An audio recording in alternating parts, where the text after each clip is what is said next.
Hello friend, मेरे channel कौशिकपीडिया में आपका स्वागत है।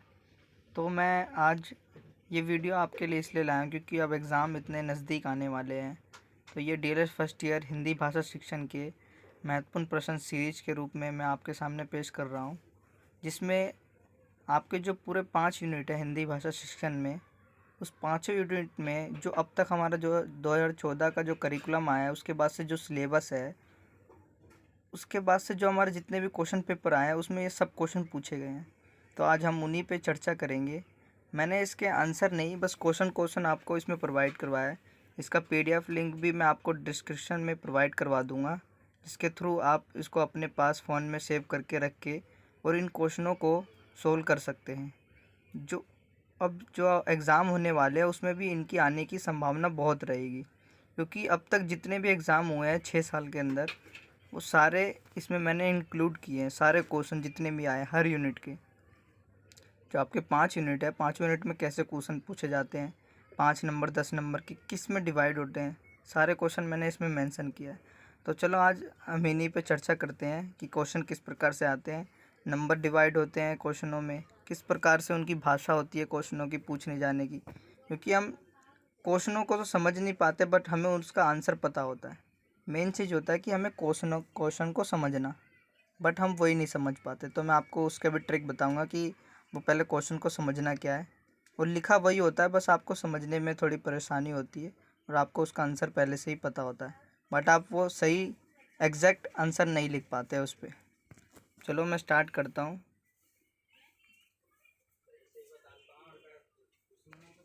देखो, ये महत्वपूर्ण सूचना है कि हमारे में कुल 5 यूनिट है। एक यूनिट में से 15 अंक के प्रश्न आएंगे, मतलब हर यूनिट में से 15-15 नंबर के आएंगे। हमारा ये 75 नंबर का पेपर आता है हिंदी का, तो 15 इंटू 5 75 हो गए ये है। तो मैंने सारे पेपर को देखा, क्वेश्चन पेपर को, तो मैंने पाया कि हमारे पहले यूनिट में 7 चैप्टर है, उसमें से पहले से जो 1 से 6 चैप्टर है उसमें से हमेशा बस 5 ही नंबर का क्वेश्चन आएगा। तो आप ध्यान रखना कि इसमें ज़्यादा फोकस मत देना। जो आपका 7वां चैप्टर है पहले यूनिट में, उसमें से पूरे 10 नंबर का एक क्वेश्चन आएगा। तो आप इस 7वें चैप्टर पे ज़्यादा ध्यान देना। जो एक व्याकरण शिक्षण का कोई चैप्टर है, इस पर आप ध्यान देना। और हर यूनिट से 15-15 नंबर के क्वेश्चन आएंगे। और एक जो लास्ट का जो यूनिट है उसमें 2 ही चैप्टर है, इसलिए आप वो वाला अच्छे से प्रिपेयर कर लेना, क्योंकि आप उसमें 15 नंबर आसानी से पा सकते हो। नहीं तो और यूनिट में बहुत सारे चैप्टर है तो आपको बहुत परेशानी होगी। बट लास्ट के में केवल 2 ही चैप्टर है, एक सतत व्यापक मूल्यांकन और एक शिक्षण सहायक सामग्री का चैप्टर है। उसे आप कर लेना अच्छे से, उससे आप 15 नंबर पक्के हो जाएंगे पूरे। तो मैं अब स्टार्ट करता हूँ पहले यूनिट से, जो इम्पोर्टेंट क्वेश्चन अब तक आ चुके हैं एग्ज़ाम में। तो देखो, इसमें लिखा है कि व्याकरण शिक्षण क्या है। व्याकरण शिक्षण के उद्देश्य पर प्रकाश डालते हुए बताइए कि मैं व्याकरण शिक्षण के लिए मुख्य रूप से किन किन विधियों का प्रयोग किया जाता है। तो देखो, इसमें मैंने बताया ना, 7वें चैप्टर से जो पहले यूनिट में से पूछा जाता है पूरे 10 नंबर का, कि व्याकरण शिक्षण क्या है। व्याकरण शिक्षण के उद्देश्य पर प्रकाश डालते हुए इसके मुख्य किन किन विधियों का प्रयोग किया जाता है। जैसे कि आप व्याकरण शिक्षण क्या है, जिसमें व्याकरण के बारे में पढ़ते हैं, इसके उद्देश्य क्या है, बच्चों को व्याकरण सिखाना, और किन किन विधिया का उपयोग किया जाता है, जो आगमन निगमन विधि आपको जो बताया था मैंने पहले। और दूसरा पूछा है इसी में 10 नंबर का, व्याकरण शिक्षण से क्या तात्पर्य समझते हैं आप, व्याकरण शिक्षण के महत्व को सुधारण समझाइए। तो इसमें देखो, बस उसमें क्या पूछा और इसमें समझते हैं, दोनों का मतलब यही है कि व्याकरण शिक्षण किसे कहते हैं, वही लिखना है हमें। बस इसमें अगला उसका जो पूछा हुआ 8 नंबर का, व्याकरण शिक्षण के महत्व को सुधारण समझाइए। और ऊपर वाले में सबसे पहले आप देखिए कि व्याकरण शिक्षण क्या है। वो 3 नंबर का पूछा है, व्याकरण शिक्षण के उद्देश्य पर प्रकाश डालते हुए उनकी विद्या लिखे। तो जो उद्देश्य है वो भी 3 नंबर का है और विद्या 4 नंबर का, मतलब एक क्वेश्चन डिवाइड है। तो आपको पहले इसके शिक्षण लिखना है, फिर उसके उद्देश्य लिखने हैं, फिर इसकी विद्या लिखना है। फिर वैसे दूसरे क्वेश्चन में आपको पहले लिखना है व्याकरण शिक्षण क्या होता है, फिर उसके बाद उसके जो महत्व है वो 8 नंबर का है। तो आपको 8 पॉइंट 9 पॉइंट इसमें ज़रूर लिखना है। ऐसे डिवाइड है क्वेश्चन। फिर देखो आगे देखते हैं, प्रारंभिक स्तर पर व्याकरण शिक्षण के प्रमुख उद्देश्य कौन कौन से हैं, व्याकरण शिक्षण के लिए किन किन विधियों का प्रयोग किया जाता है, आपके दृष्टिकोण से प्रारंभिक स्तर पर कौन सी विधि सर्वोत्तम है। देखो, ये भी व्याकरण शिक्षण से आया है, इसमें उद्देश्य पूछे गए हैं और उनकी विधियाँ भी पूछी गई है, और साथ साथ कौन सी विधि सर्वोत्तम है ये लिखना है आपको। देखो 4 नंबर के उद्देश्य हो गए, 4 नंबर की विधियाँ, और जो सर्वोत्तम है उसके बारे में आपको डिफाइन से बताना है और क्यों है, वो 2 नंबर का। टोटल 10 नंबर में है इसमें। देखो इसमें जो 7वां चैप्टर मैंने बताया व्याकरण, सारे व्याकरण सेक्शन से पूछे हैं जब तक 5-6 साल में पेपर आए हैं सभी से। फिर अगला देखते हैं प्राथमिक स्तर पर व्याकरण शिक्षण के प्रमुख उद्देश्य कौन कौन से, व्याकरण शिक्षण की किन किन विधियों का प्रयोग किया जाता है, किन्हीं 2 विधियों की सुधारण चर्चा कीजिए। देखो ये भी और वो क्वेश्चन बिल्कुल सेम ही पूछा गया है, मतलब कि बस उसमें उद्देश्य उसमें भी पूछेगा, इसमें बस जो क्वेश्चन का लिखने का तरीका वो अलग है। विधिया इसमें भी पूछी है उसमें भी पूछी है, बट इसमें आप देखो कि 4 नंबर का हमारा जो उद्देश्य दे रखा है और विधिया 6 नंबर का है। मतलब विधिया बस उसमें लिखा है किन किन विधियों का प्रयोग किया जाता है, 2 विधियों को उदाहरण देके, मतलब जो 2 विधिया है वो 3-3 नंबर की है, 6 नंबर की है टोटल। ऐसे इसमें ये लिखना है हमें। व्याकरण शिक्षण क्या है, व्याकरण शिक्षण के मुख्य उद्देश्य कौन कौन से हैं, प्राथमिक स्तर पर व्याकरण शिक्षण के लिए विधियों का प्रयोग किया जाता है उदाहरण से। देखो ये भी सेम ही क्वेश्चन पूछा गया, बस इसमें जो क्वेश्चन डिवाइड है वो अलग है। उसमें इसमें पूछा गया कि 2 नंबर का व्याकरण शिक्षण क्या है, व्याकरण शिक्षण के उद्देश्य कौन कौन से हैं, वो उद्देश्य इसमें 3 नंबर का पूछा है, और प्राथमिक स्तर पर किन विधियों का प्रयोग किया जाता है उदाहरण से, तो वो 5 नंबर के, मतलब 5 विधियाँ में इसमें लिखनी है। इस तरीके से समझाया गया है। आगे देखते हैं। अब देखो जो आपके पहले से 6 चैप्टर है फर्स्ट यूनिट में, उसमें से आपके 5 नंबर के क्वेश्चन बनेंगे, और ये इस तरीके से पूछे जाएंगे जो हमें व्याकरण में आते हैं, जो संधि विच्छेद, कारक, समास, उपसर्ग, प्रत्यय और तत्सम तद्भव शब्द, ये सब। जैसे कि इसमें मैं बताता हूँ कैसे दिया गया क्वेश्चन से 1 × 5 के आएंगे हमेशा आपके पेपर में। निम्नलिखित शब्दों का संधि विच्छेद कीजिए, जैसे सदैव, सद प्लस एव, गिरीश, गिर प्लस ई, ऐसे लिखते हैं ना। और इसमें दूसरे में पूछा कि विपरीत शब्द लिखिए, संपन्न, असंपन्न, उत्कर्ष, अनुकर्ष, ऐसे कुछ लिखते हैं ना विपरीत, जो उल्टे शब्द होते हैं इसके उल्टे। उपसर्ग शब्दों का प्रयोग करके एक शब्द हैं, जैसे अनुमान, अभिमान, ऐसे आप बना सकते हैं। विशेषण की परिभाषा, संज्ञा सर्वनाम के उपयुक्त होने वाले शब्दों को विशेषण कहते हैं, ऐसे लिख सकते हैं आप। तद्भव शब्द लिखिए, सुंदरम, आग। इसमें जो बदल के लिखना है इसमें ये पूछा गया, मतलब ये आपके 1 से 6 चैप्टर में से पहले यूनिट के 5 प्रश्न आएंगे 1-1 नंबर के। इसलिए आपको इसमें ज़्यादा नहीं, कुछ ही पे फोकस देना है, क्योंकि आप आसानी से हो जाएंगे। आपको 7वां चैप्टर पढ़ाया उसी पे ज़्यादा फोकस देना आप।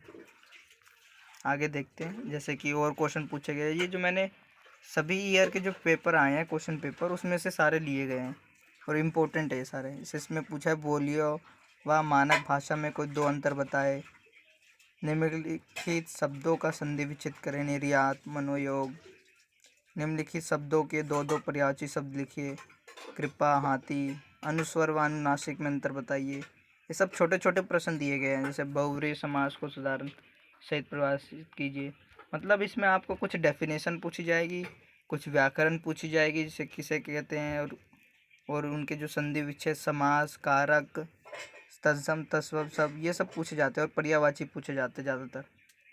तो ये ऐसे क्वेश्चन आएंगे आपके।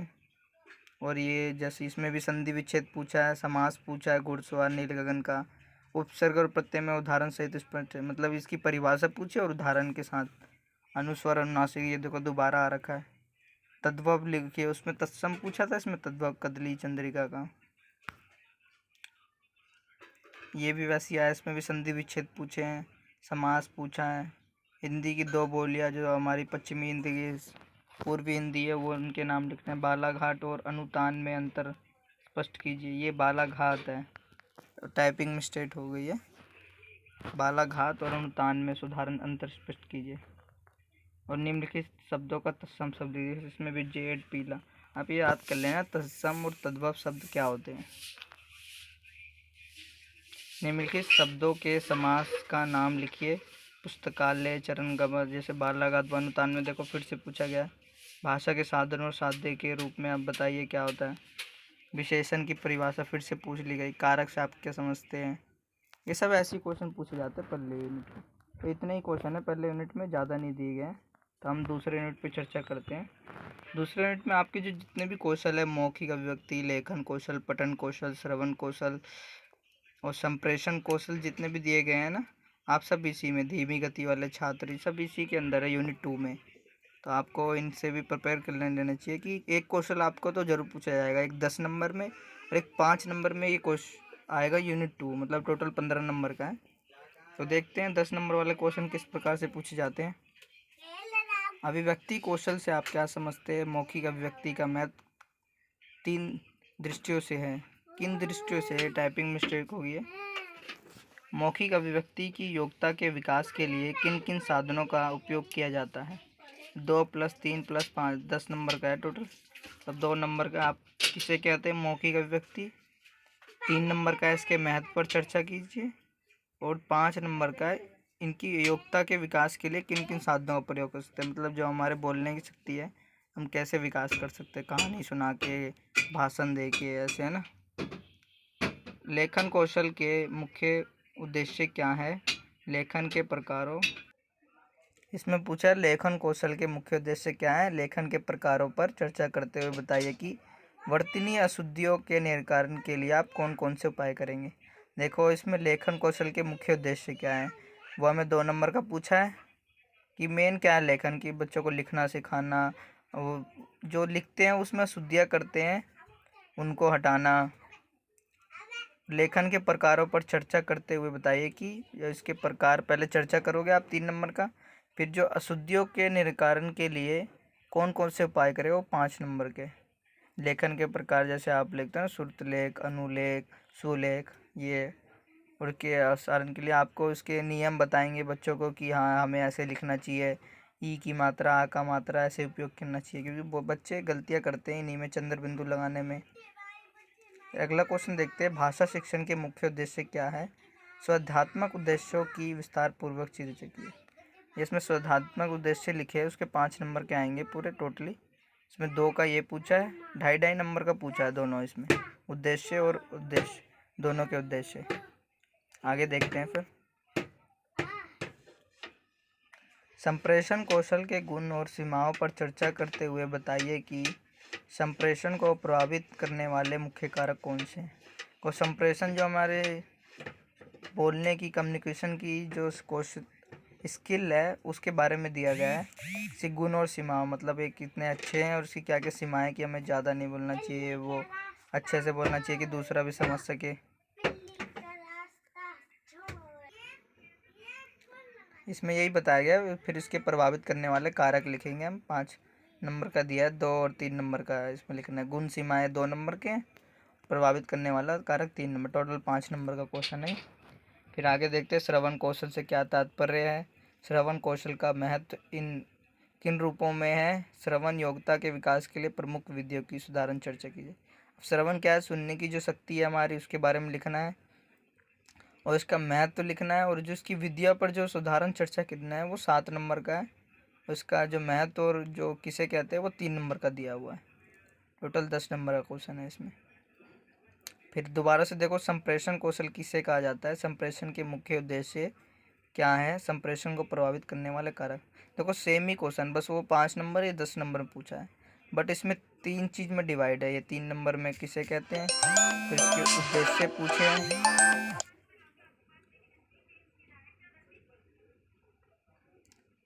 और संप्रेषण को प्रभावित करने वाले कारकों की विवेचना कीजिए। देखो इसमें भी सेम पूछा गया है संप्रेषण कौशल का, इसलिए इसमें उद्देश्य लिखने हैं, उसके प्रभावित करने वाले कारक। 3 + 3 + 10 नंबर का है पूरा। और इसके आगे देखते हैं, भाषा शिक्षण के प्रमुख उद्देश्य कौन कौन से? विचारात्मक उद्देश्यों की विस्तार से चर्चा कीजिए। देखो इसमें उद्देश्य पूछे 2 नंबर के और विचारात्मक उद्देश्य पूछे 3 नंबर के, टोटल 5 नंबर का आया है ये। फिर आगे देखते हैं, कक्षा में धीमी गति से सीखने वाले बच्चों की पहचान किस प्रकार की जा सकती है? उनकी प्रगति के उपाय आप कैसे करेंगे?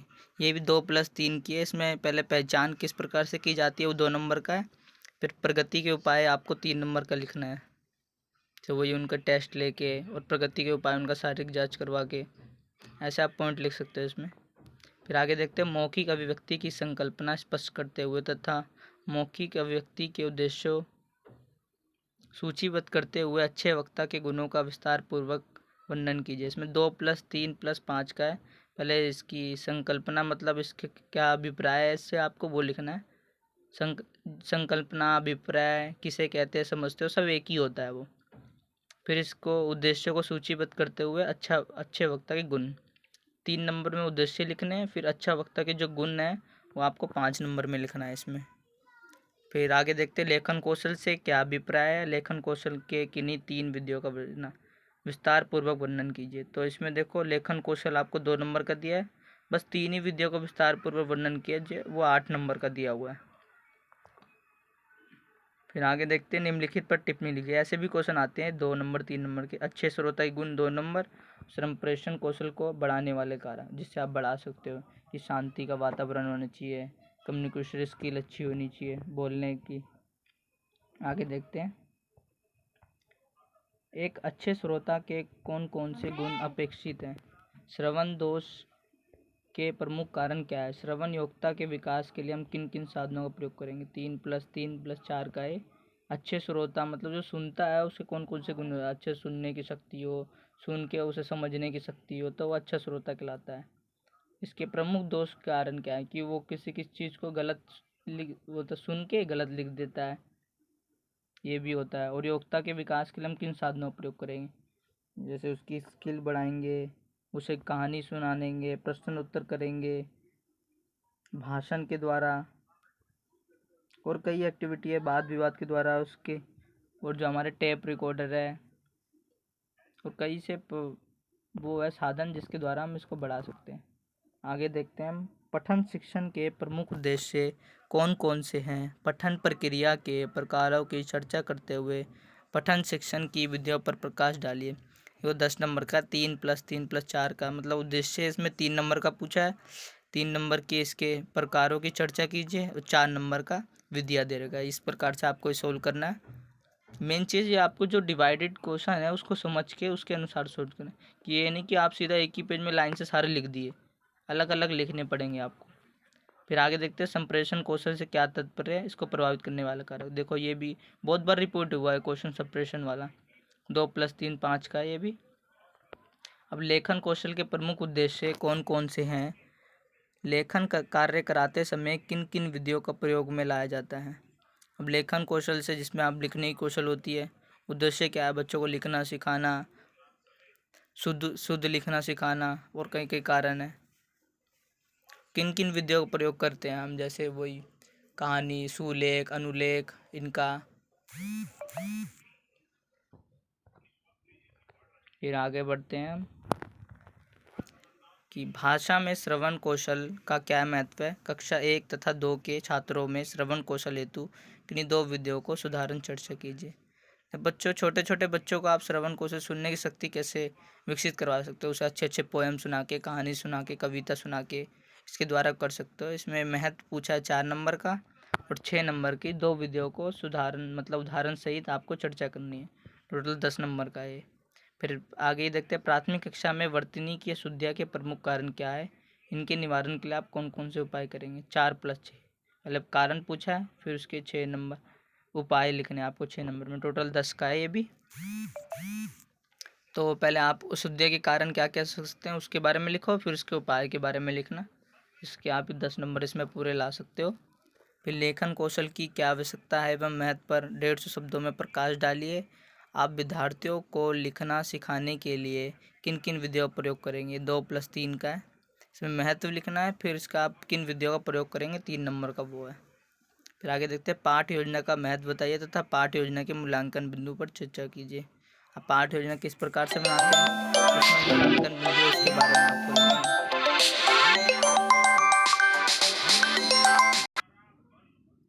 तो इसमें आपको पाठ योजना बतानी है और उसके मूल्यांकन बिंदु। फिर आगे बढ़ते हैं, इसमें लिखा है पठन प्रक्रिया के प्रमुख सोपान कौन कौन से। आप विद्यार्थियों में पठन योग्यता का विकास किस प्रकार करेंगे, उदाहरण देकर स्पष्ट कीजिए।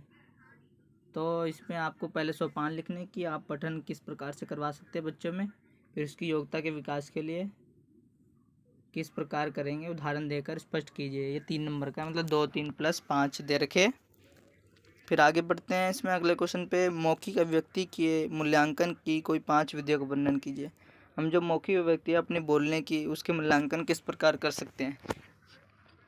ये हमें टीचर खुद बोल के बच्चों से पूछ सकता है, और कई कार्य करवा सकता है। फिर आगे देखते हैं तीसरे यूनिट में जो इम्पोर्टेंट क्वेश्चन है, इसमें भी 15 नंबर का आपका आएगा। एक 10 नंबर का क्वेश्चन होगा, एक 5 नंबर का क्वेश्चन। ये निर्धारित है, हमेशा इसी प्रकार पूछे जाते हैं। तो इसमें पूछा है गद्य शिक्षण की प्रमुख विधाएं कौन कौन सी है, प्राथमिक कक्षाओं में कौन सी विधाएं उपयुक्त समझते हैं, उदाहरण स्पष्ट कीजिए। 4+6 का ये विधाएं लिखनी है 4 नंबर की और 6 नंबर का। प्राथमिक कक्षाओं में कौन सी विधाएं उपयुक्त समझते हो उसके बारे में लिखना है पूरा आपको, जो जो उपयुक्त है, अच्छी है, मतलब उसके बारे में। दूसरा पद्य शिक्षण क्या है, पद्य शिक्षण की आवश्यकता व महत्व क्यों है, पद्य शिक्षण की प्रमुख विधियों का उल्लेख कीजिए। ये भी 2+4+4 का, इसमें 2 नंबर का पद्य शिक्षण पूछा है। पद्य शिक्षण की आवश्यकता व महत्व क्यों है वो 4 नंबर का है, फिर विधिया 4 नंबर की है, ऐसे दे रखा है इसमें क्वेश्चन। और फिर आगे कविता किसे कहते हैं, इसके मुख्य 2 लक्षण बताइए। प्राथमिक स्तर पर कविता में रुचि बढ़ाने के लिए किस प्रकार के साधनों का प्रयोग किया जाता है, वो 2+2+6 नंबर का है। 2 नंबर का कविता किसे कहते हैं, फिर 2 नंबर के लक्षण है, फिर रुचि बढ़ाने के लिए वो 6 नंबर का दिया गया है। तो आपको इस प्रकार से सोल्व करना है और सभी इम्पोर्टेंट है, आप इसको आंसर ढूंढ लेना है इन सबके। फिर देखो आगे बढ़ते हैं, गद्य शिक्षण की संकल्पना स्पष्ट करते हुए गद्य शिक्षण के महत्व पर प्रकाश डालिए तथा गद्य शिक्षण की किन्हीं 3 विधियों का सुधारण समझाइए। 2 इसके पहले गद्य शिक्षण किसे कहते हैं, फिर 2 नंबर का इसके महत्व पर प्रकाश डालिए, फिर 6 नंबर की जो इसकी विधियाँ है उसके बारे में लिखना है आपको। छात्रों के लिए काव्य शिक्षण क्यों जरूरी है, छात्रों में काव्य पठन के प्रति रुचि उत्पन्न करने के लिए कौन कौन सी विधाएं अपनाएंगे। 3+7 का है, पहले क्यों जरूरी है वो 3 नंबर का, फिर इसमें जो आप विधाएं अपनाएंगे वो 7 नंबर का दे रखा है, टोटल 10 नंबर का ये भी है। और गद्य की किन्हीं 2 विधाओं का संक्षेप में वर्णन कीजिए, 5 नंबर का। आपको गद्य और पद्य की जो विधाएं है वो बहुत इंपॉर्टेंट, वो याद कर लेना, और इन दोनों की परिभाषा और इन दोनों में जो अंतर होते हैं वो ये सबसे महत्वपूर्ण है। गद्य शिक्षण के प्रमुख अंग कौन कौन से हैं, हिंदी गद्य की प्रमुख विधाएं कौन कौन सी है, गद्य में रुचि बढ़ाने के लिए किन किन साधनों का प्रयोग कर सकते हैं। 3+3+4 का है, तो ये आप इसी के अकॉर्डिंग लिखोगे इसका आंसर। आगे बढ़ते हैं, पद्य शिक्षण के प्रमुख उद्देश्य कौन कौन से, पद्य शिक्षण की आवश्यकता क्यों है, पद्य शिक्षण की प्रमुख विधियों पर प्रकाश डालिए। जैसे कि मैंने बताया कि ये सारे जो क्वेश्चन आए हैं ना, मैंने उसको लिखा है, बस इसमें जो क्वेश्चन का लिखने का तरीका है ना अलग दे रखा है, इसके कारण कोई कोई बच्चा समझ नहीं पाता कि पूछा क्या गया है। इसमें उद्देश्य पूछे गए हैं, विधियाँ पूछी गई है और आवश्यकता क्यों है वो पूछा गया है। 3+3+4 का। फिर आगे अगला क्वेश्चन देखते हैं, प्राथमिक स्तर की एक कविता का चुनाव करके उसकी पाठ योजना प्रस्तुत कीजिए। आप किसी भी एक प्राथमिक स्तर पर एक कविता का चुनाव कर सकते हैं और उसकी पाठ योजना बनानी है, जो आपको 5 नंबर मिलेंगे इसके। फिर आगे गद्य शिक्षण के प्रमुख अंग कौन कौन से हैं, गद्य शिक्षण की किन्हीं 3 विधियों पर संक्षिप्त में परिचय दीजिए। 3+7 का 10 नंबर का, ये भी पहले अंक बताने हैं, फिर आपको जो विधियाँ हैं उसके बारे में लिखना है 7 नंबर में। फिर प्राथमिक कक्षाओं में कविता शिक्षण के मुख्य उद्देश्य क्या हैं, इन उद्देश्यों की संप्राप्ति के लिए किन 2 पाठ्यगामी क्रियाओं की उपयोगिता उदाहरण सहित स्पष्ट कीजिए। तो इसमें पूछा है कि शिक्षण के मुख्य उद्देश्य, पहले आपको कविता जो शिक्षण हम पढ़ाते हैं उसके क्या क्या उद्देश्य, कि बच्चों को कविता सिखाना, आरोह अवरोह से पढ़ाना सिखाना, उसके बारे में। फिर 3 नंबर का है, इसमें पाठ्यगामी क्रियाओं की जो सही है वो कौन सी उपयोगिता हम कर सकते हैं। इसमें पाठ्यगामी क्रियाओं की उपयोगिता उदाहरण सहित में, मतलब जो पाठ्यगामी क्रियाएं कराते हैं वो हमें कविता शिक्षण में सहायक करते हैं नहीं, ये लिखना है उसमें 3 नंबर में। आगे बढ़ते हैं, फिर जल्दी जल्दी ख़त्म करेंगे, हमारा अब 4th यूनिट पे आ गए हम। सतत और व्यापक मूल्यांकन की क्या संकल्पना है, सतत और व्यापक मूल्यांकन के महत्व पर प्रकाश डालते हुए मूल्यांकन करने की प्रमुख विधियाँ का वर्णन कीजिए। इसमें देखो ये विधियाँ पूछी गई है और क्या संकल्प मतलब किसे कहते हैं, सतत और व्यापक मूल्यांकन और महत्व, मतलब तीनों चीज़ पूछा गया है। 3 नंबर का आपका ये संकल्पना है और 3 नंबर का महत्व है और 4 नंबर का जो दिया गया है उसकी विधियाँ लिखना है आपका, टोटल 10 नंबर का है। इस प्रकार से आपको ये सोल्व करना पड़ेगा। आगे बढ़ते हैं, प्राथमिक कक्षा हेतु प्रश्न पत्र निर्माण करने में अध्यापक को किन किन बातों का ध्यान रखना चाहिए और क्यों, स्पष्ट कीजिए। कि आप कोई भी प्रश्न पत्र निर्माण करोगे और आप अध्यापक को सबसे पहले आपको आयु स्तर, क्लास कौन सा है, बच्चे के बौद्धिक स्तर को जांचना पड़ेगा, बच्चे किस क्वेश्चनों को कर सकते हैं, स्किल बेस, नॉलेज बेस, सब क्वेश्चन को आपके देख के वो प्रश्न पत्र निर्माण करना पड़ेगा। तो प्रश्न पत्र किन किन बातों का ध्यान रखना चाहिए और क्यों स्पष्ट कीजिए। 3+3+4 नंबर का दे रखा है आपका ये, तो इस प्रकार से आपको सोल्व करना है। फिर आगे शैक्षिक निदान एवं सुधार से क्या तात्पर्य है। प्राथमिक स्तर पर शैक्षिक निदान एवं सुधार क्यों महत्वपूर्ण है, उदाहरण देकर समझाइए। तो शैक्षिक निदान, हमारे जो शैक्षिक के निदान सुधार हम कैसे कर सकते हैं अपने शिक्षा में, तो ये तो बहुत ज़रूरी है क्योंकि शिक्षा बदलती रहती है, धीरे धीरे इसमें कुछ ना कुछ सुधार करना चाहिए। 2+8 नंबर का, 2 नंबर का इसका आपका किसे कहते हैं वो, फिर ये निदान सुधार क्यों महत्वपूर्ण है उसे उदाहरण देकर आपको 8 नंबर में समझाना है। सतत एवं व्यापक मूल्यांकन से क्या अभिप्राय है। प्राथमिक स्तर पर भाषा का मूल्यांकन करते समय आप कौन सी रचनात्मक विधियों का प्रयोग करेंगे और क्या क्यों, तर्क सहित उत्तर दीजिए, ये लिखा है इसमें। देखो, सतत और व्यापक मूल्यांकन आपको हमेशा पूछा जाएगा हर पेपर में, किसे कहते हैं। तो उसके अंदर जो आगे क्वेश्चन आएंगे वो घुमा देंगे, जो इसमें 8 नंबर का दे रखा है कि मूल्यांकन करते समय रचनात्मक विधियों का प्रयोग करेंगे और क्यों, तर्क सहित आपको देना है उत्तर इसका। फिर आगे उपचारात्मक शिक्षण के महत्व को विस्तार पूर्वक समझाइए। जो उपचारात्मक है मतलब शिक्षण में जो हम उपचार करते हैं, बदलाव करते हैं, उसके महत्व को हमें समझाना है। 5 नंबर का दिया गया है। फिर आगे कक्षा 4 के विद्यार्थियों के लिए हिंदी भाषा का प्रश्न पत्र निर्माण कीजिए। तो आपको पहले कक्षा 4 में पता होना चाहिए कि हिंदी में क्या क्या दिया गया है, व्याकरण से संबंधित, पाठों से संबंधित, तो उसके अनुसार आप प्रश्न पत्र निर्माण करोगे। तो ये 5 नंबर का दिया गया है, इसी के अनुसार आपको इसको निर्माण करना है, तभी आपको पूरे 5 नंबर मिलेंगे। ये नहीं कि आप कक्षा 4 बोला तो आप कक्षा तीसरी का, दूसरी का बना रहे हो, या उस सब्जेक्ट में कक्षा 4 में जो दिया गया है नहीं है उसका बना रहे हो, तो ये आपका गलत हो जाएगा। इसलिए सतत और व्यापक मूल्यांकन के मुख्य उद्देश्य कौन कौन से हैं। भाषा मूल्यांकन के लिए हमें किस प्रकार के प्रश्नों का निर्माण करना चाहिए। 2+3 का दे रखा है, पहले उद्देश्य लिखने हैं, फिर इसका मूल्यांकन के निर्माण के हम किन प्रकार के प्रश्नों का निर्माण करना चाहिए, वो 3 नंबर का, टोटल 5 का दे रखा है भी। और फिर ये प्राथमिक कक्षाओं में सतत और व्यापक मूल्यांकन का क्या महत्व है। भाषा अधिगम की दृष्टि से सतत और व्यापक मूल्यांकन की उपयोगिता बताइए। इसमें ये प्राथमिक मिस्टेक हो गया लिखने में, आप समझ लेना। प्राथमिक कक्षाओं में पूछा गया कि महत्व क्या है, पहले 4 नंबर का महत्व, फिर इसकी जो उपयोगिता है वो 6 नंबर का है, टोटल 10 नंबर का, इस प्रकार से आपको लिखना है। फिर एक अच्छे प्रश्न पत्र में किन किन गुणों का समावेश होना चाहिए। लिखित परीक्षा के प्रश्नों के प्रकार और उद्देश्यों की सुधारण व्याख्या कीजिए। तो इसमें 4+6 का है, मतलब पहले उसमें क्या क्या गुण होना चाहिए एक अच्छे प्रश्न पत्र में, फिर उसके उद्देश्यों को सुधारण व्याख्या करना है, मतलब उदाहरण सहित। तो आपको ये उदाहरण सहित लिखना पड़ेगा। तो ये 4+6 नंबर का, तो आपके 10 नंबर का क्वेश्चन है। और ये देखो, प्राथमिक कक्षाओं में सतत एवं व्यापक मूल्यांकन का क्या महत्व है। भाषा मूल्यांकन की कितनी 3 विधियों का सुधारण व्याख्या कीजिए। 3+7 का है, 10 नंबर का, ये भी आपको लिखना है। फिर ये इसमें भी टाइपिंग मिस्टेक हो गया, देख लेना, प्राथमिक लिखा है, फिर नीचे प्रश्न पत्र लिखा है वो। ये प्रश्न पत्र निर्माण कला क्या है। एक अच्छे प्रश्न पत्र निर्माण करते समय अध्यापक को किन किन बातों का ध्यान रखना चाहिए। देख, पिछले क्वेश्चन में भी ऐसे ही पूछा दिया गया था, बट वो अलग तरीके से पूछा गया, उसमें अलग 4 नंबर की जो कला क्या है, और 6 नंबर का किन किन बातों का ध्यान रखना चाहिए अध्यापक को एक निर्माण करते समय और क्यों, इसमें वो लिखना है हमें।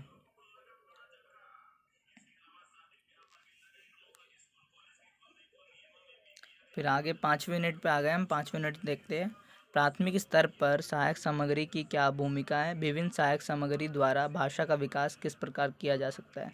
आपको पता है सहायक सामग्री जो हम हिंदी में उपयोग करते हैं, जैसे दृश्य साधन, श्रव्य साधन, जनसंचार माध्यम, अखबार, टेलीविज़न, रेडियो, उन्हें सहायक सामग्री कहते हैं। इसके द्वारा हम भाषा का विकास कर सकते हैं। तो इसमें ये 5 नंबर का दिया गया है, वो लिखना है आपको। फिर आगे पाठ्यसेगामी क्रियाएं, जिससे आप क्या समझते हैं। कक्षा में पाठ्य सेवा में क्रिया की आवश्यकता क्यों है। पाठ्यसेगामी क्रियाओं की आवश्यकता क्यों है होती है। विविध पाठ्यसेगामी क्रियाओं द्वारा भाषा का विकास किस प्रकार किया जा सकता है, हमें ये लिखना है इसके अंदर।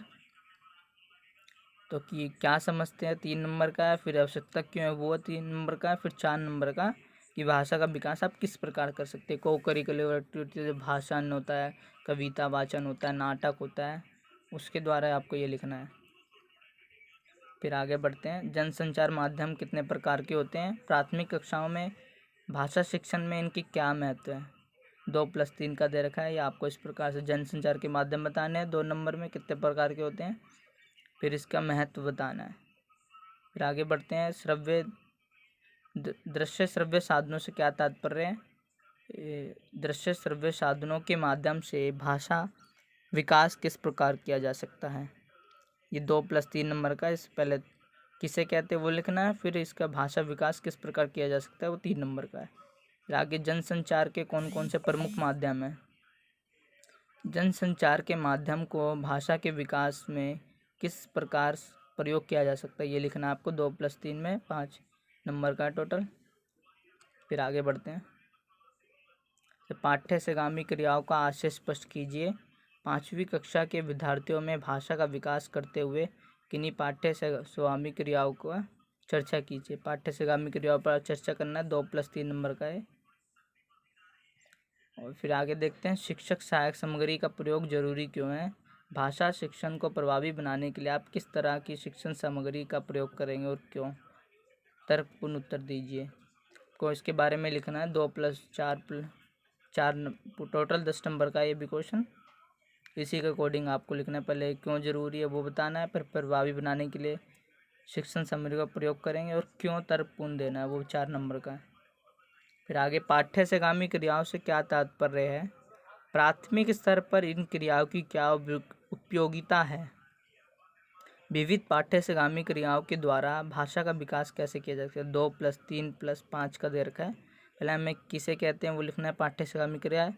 फिर इसकी उपयोगिता 3 नंबर में लिखना है। फिर 5 नंबर में भाषा का विकास। देखो सब में यही पूछा है कि हम ये भाषा का विकास किस प्रकार करेंगे। ये लास्ट 5 यूनिट में है कि 2 ही चैप्टर दे रखे हैं, एक पाठ्य सेगामी क्रिया वाला और एक हिंदी शिक्षण सहायक सामग्री वाला दे रखा है। तो आप इन्हें अच्छे से कर लेना, क्योंकि 15 नंबर ये 2 ही चैप्टर से आपको पक्के हो जाएंगे यूनिट 5 में से। और शिक्षण सहायक में सहायक सामग्री का क्या महत्व है। सहायक सामग्री का निर्माण करते समय किस प्रकार की सावधानी रखनी चाहिए और क्यों। क्योंकि वो सहायक सामग्री अच्छी होनी चाहिए, तभी तो वो बच्चों को लाभकारी होगी, बच्चे उसको समझ सकेंगे जो भी टीचर पढ़ा रहा है। तो इसके महत्व पहले 4 नंबर का लिखना है। फिर ये कैसे क्या क्या सावधानी रखनी चाहिए उदाहरण सहित हमें बताना, वो 6 नंबर का लिखना है इसमें आप। फिर विविध पाठ्य सेगामी क्रिया द्वारा श्रवण कौशल को कैसे विकसित किया जा सकता है, उदाहरण सहित समझाइए। 2+3 5 नंबर का है ये भी, तो आप ये कर सकते हो। फिर आगे सहायक सामग्री अध्यापक और विद्यार्थी दोनों की सहायता करती है। इस कथन की व्याख्या करते हुए भाषा शिक्षण में सहायक सामग्री की महत्व पर प्रकाश डालिए। 2+3 नंबर का है। पहले बताना कि सहायक कैसे करती है, फिर व्याख्या करते हुए इसका महत्व बताना है 3 नंबर में। टोटल 5 नंबर का है। बस thank you for watching. Like share comment करना मत भूलिए। आपका सेशन बहुत बढ़िया रहा। इन क्वेश्चनों को आप अच्छे से सोल्व कर लेना, ये आपके लिए बहुत इंपॉर्टेंट और ज़रूर आने की संभावना 100% है। आपके जो डीएलएड फर्स्ट ईयर में अब जो एग्ज़ाम होगा 2021 में, उसमें बहुत आने की संभावना है। तो थैंक्स।